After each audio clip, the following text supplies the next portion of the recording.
To be or not to be? That is the question. A little item perhaps from Hamlet. We're celebrating Shakespeare, and this is a ruler produced which shows all his plays throughout his long and busy life.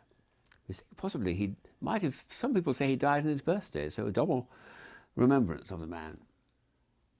And there's several items here which in my collection show Shakespeare and extraordinary details.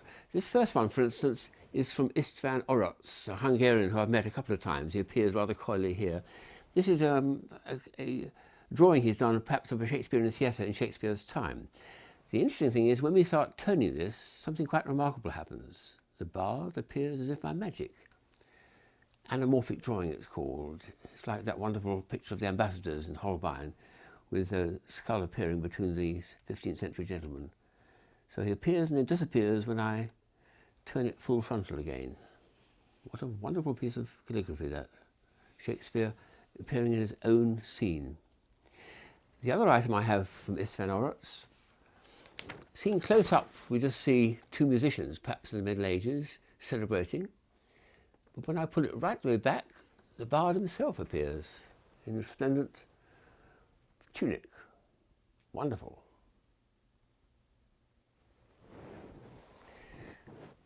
I recently acquired an extraordinary little automaton. Several of these I have in my collection, but this one reenacts a little scene from one of the famous Shakespeare plays. See if you can guess which one it is when I pull the thing into action. Balcony scene, well, it's a giveaway, isn't it? This, of course, is Romeo and Juliet. She's bopping him on the head. No, she's supposed to be kissing him. A little scene from Romeo and Juliet. Superb. The best item I've got, I think, in my collection is this one here, which is I acquired sometime in the late 80s. Extraordinary that it should be such a remarkable effect from that early on. And it's actually a hologram, but unlike the holograms at that time, which were all green and a bit monochromatic, this is full colour and it's in motion too, which is astonishing. So the bard appears, well, it's an actor dressed as a bard, and when I turn it, he goes through a little gesture, which I think is quite extraordinary for such an early time in the invention of the hologram. Wonderful piece of art. This is something I really treasure. The bard doing a little gesture, all in full colour. That's amazing. And I think possibly the most glamorous item we've got is this one here, which is the hollow mask of Shakespeare. And this is really quite an extraordinary illusion. It's in full colour. And when I tilt it back and forward, you'll see some animation, which is remarkable.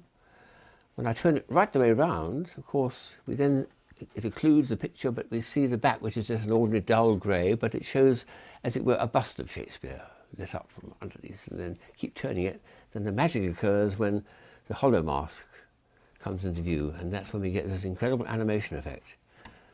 I think when I first saw this effect many years ago, that I worked out that it goes roughly twice the speed at which you're actually turning the mask. When the mask is turned 45 degrees, the face turns almost 90 degrees, but that is really a superb rendition of Shakespeare.